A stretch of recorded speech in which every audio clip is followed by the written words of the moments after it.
Bonjour Pauline Libersart, merci de m'accorder cette petite interview. Merci à toi de m'accueillir. Alors, ma première petite question concerne les éditeurs avec qui tu travailles. Alors, j'avais commencé avec un petit éditeur canadien qui n'existe plus. Ensuite, je suis entrée chez BMR. J'ai aussi de l'auto-édition, donc j'ai créé ma propre maison d'édition. Et dernièrement, je travaille avec Addictive. Donc, je travaille avec les trois en même temps.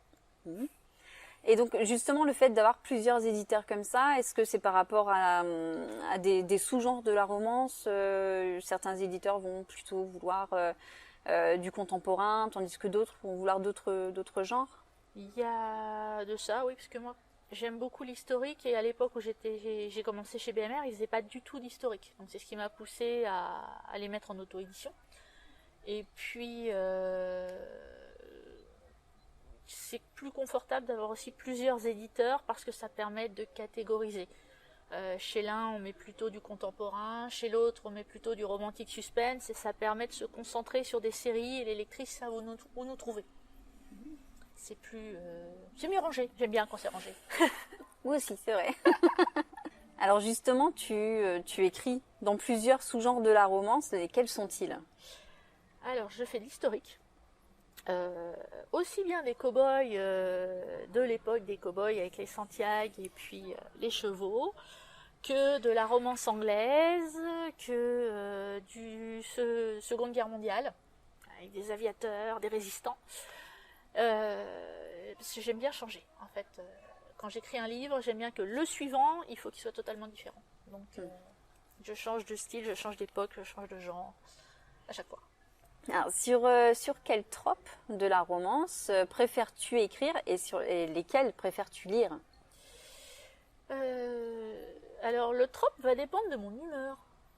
Je suis capable d'écrire plusieurs livres en même temps, et ça dépend de mon... Enfin, si je suis de bonne humeur ou de mauvaise humeur, je peux écrire de la guimauve ou de la dark. De la dark aussi. De la dark aussi, parce que j'en ai.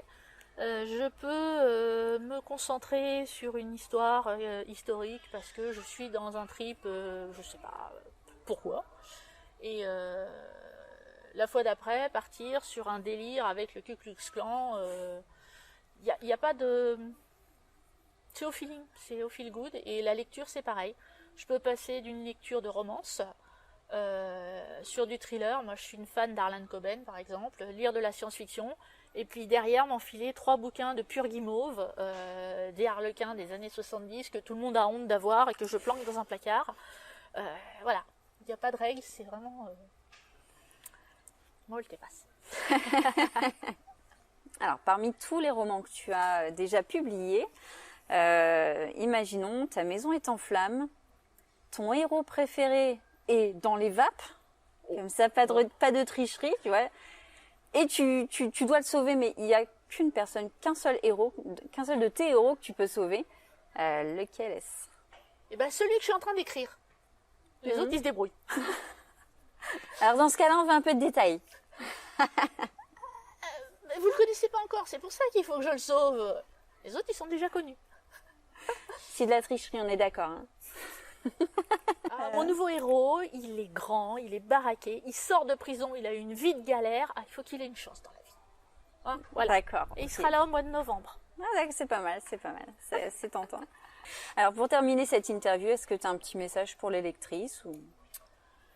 Lisez, soyez fiers de ce que vous lisez, parce que on entend tellement de choses désagréables sur la romance qui viennent de jaloux, de gens qui vendent pas, de gens qui se prennent pour, qu'on le melon. Et soyez fiers de ce que vous lisez, n'arrêtez jamais de lire. C'est le plus important. Super, merci. Merci à toi.